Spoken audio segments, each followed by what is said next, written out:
Bom dia, queridos irmãos. Eu sou o pastor Alexandre Dutra e esse é o nosso devocional diário.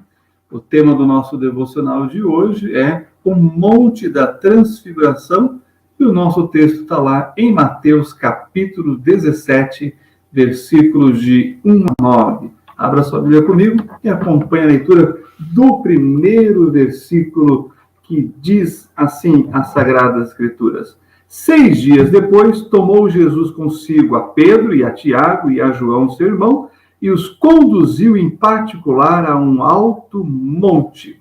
Esse é um monte conhecido como Monte da Transfiguração, um monte muito especial aqui na trajetória do ministério do Senhor Jesus, que impactou profundamente os seus discípulos. E quando a gente pensa nesse encontro maravilhoso, a gente pode imaginar alguns encontros pessoais, seletivos, e exclusivos, em que somos chamados para participar de um grupo seleto, particular, ali para uma entrevista na intimidade de alguém, num momento especial da vida de alguém. É mais ou menos isso, claro, salvo as devidas proporções. Também, geralmente, esses encontros marcam a vida das pessoas, as nossas vidas, de forma, se não para sempre, por um bom tempo, não é verdade? Eu quero falar, então, justamente desse encontro maravilhoso dos 3 discípulos com o Senhor Jesus e mais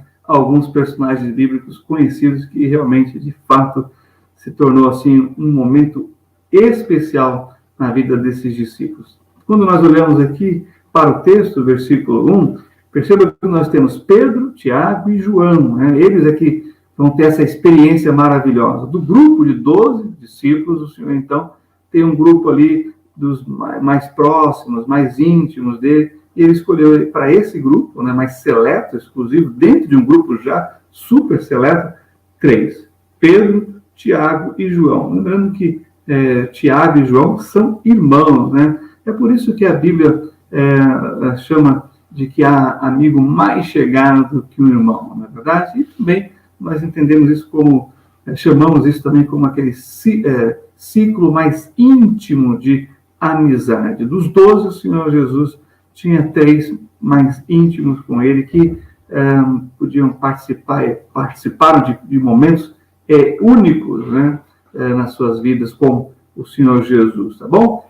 Ter alguém com compartilhar e desabafar é algo muito importante, é algo muito necessário, sobretudo nos dias atuais, de grandes movimentações, grandes mudanças e a rapidez que as coisas acontecem.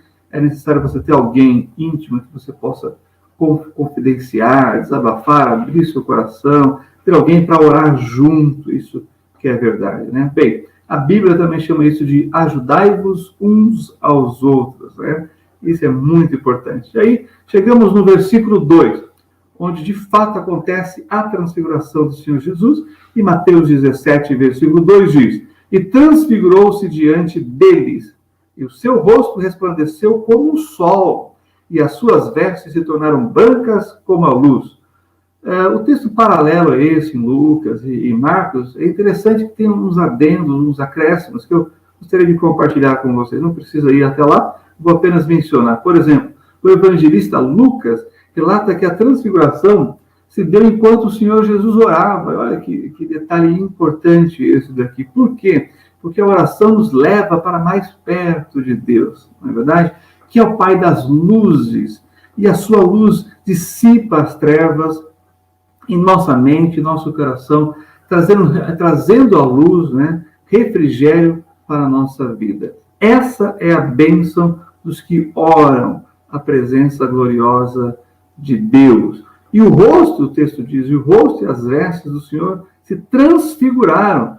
Que visão, que glória é essa aqui? Os 3 estavam podendo ver Jesus Cristo como ele realmente é, o Rei da Glória. Esta visão é simplesmente extraordinária. Aliás, depois leia Apocalipse capítulo 1, versículos 12 a 18, quando nós temos a figura e a visão do Senhor Jesus vindo em poder e glória, como ele realmente é, antes de ter se humilhado, tomado a forma humana. Apocalipse 1, versículos 12 a 18, nos dá a real visão de como o Senhor Jesus é, em real visão de como ele é em sua glória.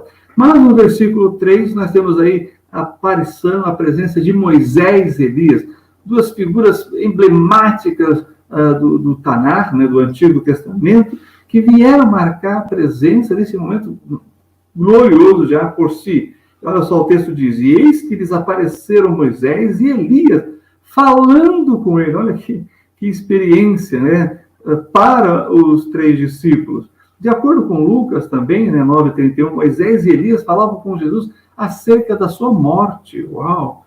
Encorajando e consolando o Senhor para a sua missão, salvar a mim e a você, salvar ao homem do pecado, ou seja, resgatar a humanidade caída.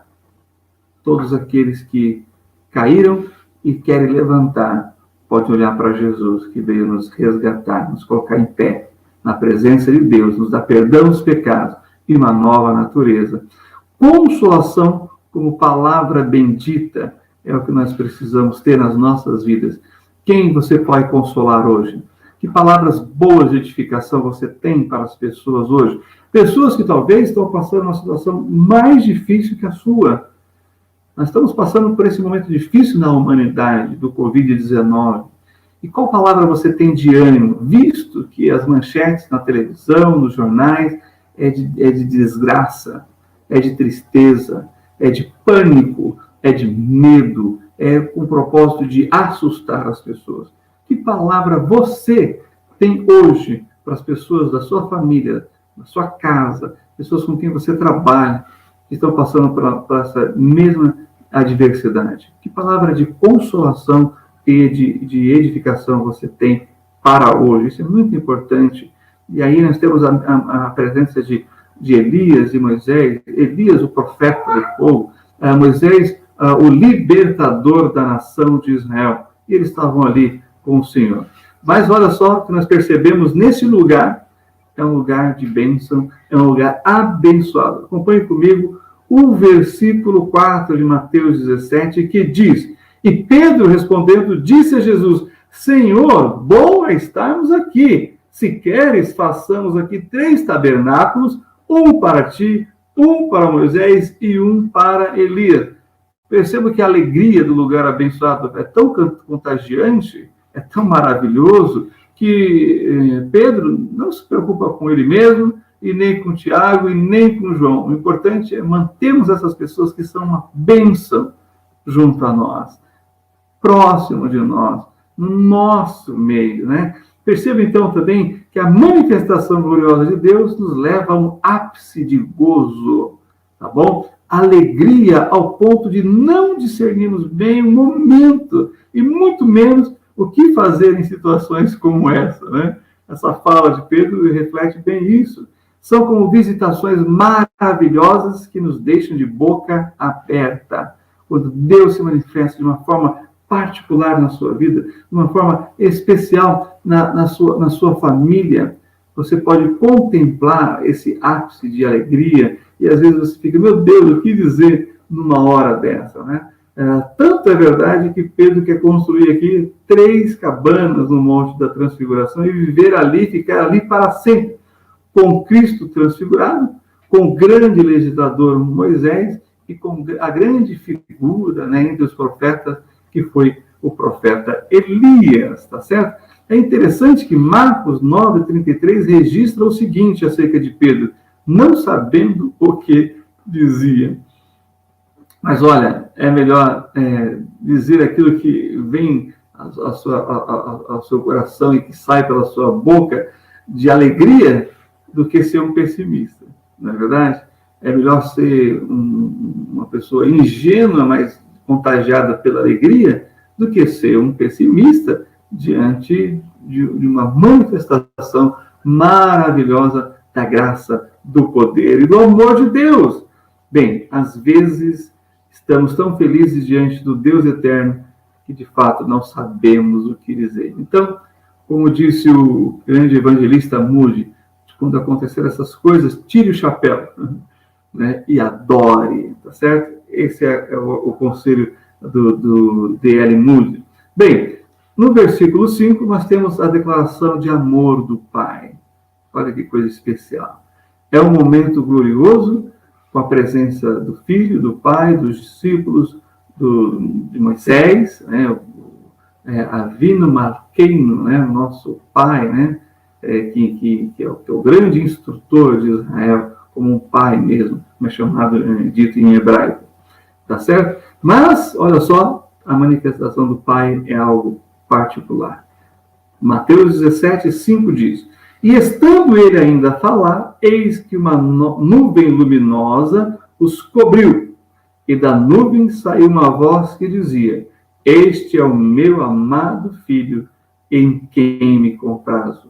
Escutai-o. Olha aí a orientação do próprio Deus, né? O Deus eterno. Aqui, irmãos, isso que nós estamos acompanhando, lendo, né?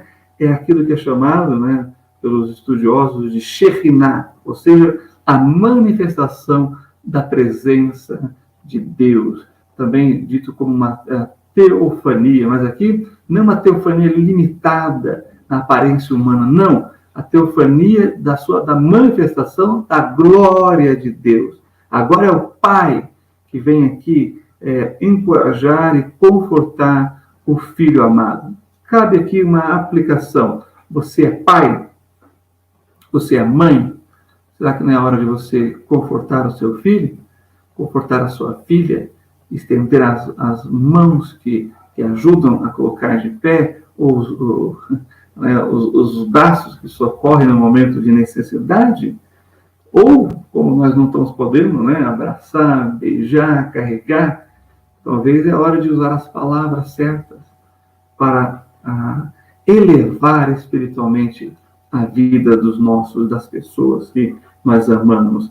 A quem todos devem ouvir. Essa é uma referência que está lá em Deuteronômio. O Senhor disse a Moisés que ele levantaria um profeta semelhante a ele e que todos iriam ouvir. E esse profeta é o seu próprio filho, o Senhor Jesus. Tá bom? Bem, o que nós encontramos agora no versículo 6 é o resultado da manifestação de Deus, da Shekhinah. Acompanhe comigo aí, Mateus capítulo 17, versículo 6, que diz: E os discípulos, ouvindo isso, caíram sobre os seus rostos e tiveram grande medo. Também não era para menos, né? Uma manifestação dessas, né? Tão tremenda essa manifestação. A pergunta é: o que você faria uma experiência dessa? O mesmo, é claro, você se prostraria diante dos pés do Senhor, né? Para adorá-lo, para reconhecer quem ele é e que ele está se revelando a você naquele momento. Isso aqui, irmãos, é daquilo que nós chamamos da experiência íntima, pessoal, intransferível de cada um que teve a sua fé depositada em Cristo, né? Da sua experiência de salvação com o Senhor Jesus. Isso é maravilhoso. Às vezes é indescritível em palavras, porque as sensações, as emoções, tudo aquilo que afeta as entranhas, né, que vai mexendo com você por dentro, a sua mente começa a ser tomada, né, pela presença do Senhor, e você então se prostra e adora. Né? Mais uma vez a ênfase está aqui, tá certo? Então, com certeza, você faria o mesmo, você adoraria aquele que é o Rei da Glória, que é o seu Senhor, seu Salvador. Bem, e aí, nesses momentos, né, de grande efusão, né, de sentimentos, com alegria, com gozo, com adoração, que o Senhor toca os discípulos. O toque de Jesus é algo maravilhoso, como nós vemos nas páginas dos evangelhos, a manifestação de graça, de amor, de misericórdia, de compaixão de Jesus, tocando os enfermos, tocando os necessitados, socorrendo os aflitos, é algo maravilhoso. Então, acompanhe comigo, Mateus 17, versículos 7 a 8, que nós lemos assim: E aproximando-se Jesus, tocou-lhes, e disse: Levantai-vos, e não tenhais medo. E erguendo eles os olhos, ninguém viram, senão unicamente a Jesus. Olha só que interessante. Jesus nos toca e nos põe de pé em sua presença. Foi isso que ele fez, ele aproximou-se, né? deles e tocou-lhes e disse: levantai-vos. Porque a presença de Deus, o toque do Senhor Jesus nos coloca de pé. E uma outra coisa maravilhosa acontece: o medo sai. O medo é lançado fora. Então, voltando aqui, quando o Senhor Jesus nos toca e nos põe de pé em sua presença, olha só, essa é a maravilhosa graça do Evangelho. Quando anunciamos o Evangelho, as boas novas de Cristo, é nesse objetivo. É o resgate do homem caído, da humanidade sem esperança, do homem desiludido, ou daquele que reconhece que, por mais que seja capaz, por mais que tenha recursos, a manifestação da presença de Deus coloca todos de joelhos. É a sua graça, é o seu amor, é a sua misericórdia que coloca o homem mais capaz, com os maiores recursos. É Deus que coloca esses e todos os outros em pé e lança fora os temores e os medos. Então, o Senhor Jesus, quando ele se manifestou assim para os discípulos, a Bíblia expressamente quer dizer: o Deus que nos toca, que levanta o caído, que estende a mão ao aflito. A verdade dessa passagem é que ninguém pode ver a Jesus em sua glória e continuar a mesma pessoa. Cada encontro com Jesus é uma transformação de glória em glória. É uma experiência de vida para você socorrer outras pessoas, muitas vezes. Mas para você ser socorrido primeiramente, tá bom? Muito menos em pé em sua santa presença. Olha que interessante isso. O Senhor nos coloca em pé na sua presença, mas com o coração de adorador, com a mente encurvada, né? Reconhecendo quem Ele é. Isso é muito importante a gente destacar. É por isso que a Bíblia vai dizer lá em Filipenses, acompanhe comigo, Filipenses capítulo 2, versículos de 9 a 11, olha só o que a Bíblia vai dizer. Por isso também Deus o exaltou soberanamente e lhe deu um nome que é sobre todo nome, para que ao nome de Jesus se dobre todo o joelho dos que estão nos céus e na terra e debaixo da terra, e toda língua confesse que Jesus Cristo é o Senhor, para a glória de Deus Pai. Não é maravilhoso isso? Todo joelho vai se dobrar e toda língua confessará que Jesus Cristo é o Senhor. E esse texto fala justamente sobre essa maravilhosa esse maravilhoso momento da história em que isso vai acontecer. E eu creio que está próximo. Maranata, ora vem, Senhor Jesus. E para finalizar, a Bíblia diz então no versículo 9 de Mateus 17, a ordem de Jesus. E descendo eles do monte, Jesus lhes ordenou, dizendo: a ninguém conteis a visão, até que o Filho do Homem seja ressuscitado dentre os mortos. Bom, quando a gente pensa aqui nessa passagem, nesse final aqui que nós estamos lendo, nós podemos tirar 3 lições da transfiguração do Senhor para com seus discípulos lá no monte em que eles subiram. Vamos lá. Primeiro, o Senhor Jesus é Deus, que se fez conhecer aos seus discípulos. Ele se apresenta a você e a mim como o Rei da Glória. Reconheça isso. Ele é o Rei da Glória. E como tal, merece a nossa adoração, o nosso respeito, a nossa honra, o nosso louvor e o nosso serviço. Segundo, por isso devemos servi-lo em obediência e amor. Nada que fizermos a Ele alcançará o que Ele fez por nós, mas devemos fazê-lo porque isso agrada a Ele. Faça o que está ao seu alcance, faça o que você pode, mas faça para a glória de Deus, alcançando as vidas para Jesus, sendo uma bênção nas mãos dele. E por último, ainda não somos o que havemos de ser, mas um dia, assim como Ele é, o veremos e seremos. Já parou para pensar nisso? Assim como Ele se manifestou em glória aos seus discípulos, Ele há de nos glorificar. Assim como Ele ressuscitou com o corpo glorificado, Ele há de nos dar um corpo glorificado. Para sempre estaremos com Ele, no poder da sua glória, servindo, adorando para todos sempre. E isso será maravilhoso, porque nós teremos o corpo natural revestido de um corpo glorioso, né? Incorruptível, não mais sujeito à morte, ao pânico, a essas coisas que têm assolado o mundo. Que Deus abençoe a sua vida em nome do Senhor Jesus Cristo. E se essa mensagem foi uma bênção para você, não deixe de compartilhá-la com outras pessoas. Não deixe de mandar enviar essa mensagem para as pessoas que você ama. E se você ainda não é inscrito no canal do Templo Batista de Indianópolis, se inscreva, toque no sininho, dê o seu joinha. Não deixe de difundir o Evangelho de Jesus Cristo para as pessoas que estão ao seu redor, as pessoas que você conhece e as outras pessoas que fazem parte do seu grupo, né? Aí nas redes sociais. Espalhe a palavra de Deus para que ela seja bênção na vida de outras pessoas, se ela foi bênção na sua vida também. Que Deus abençoe. Um bom dia na presença do Senhor Jesus. Até a próxima oportunidade, em nome do Senhor Jesus. Um abraço e shalom aos irmãos.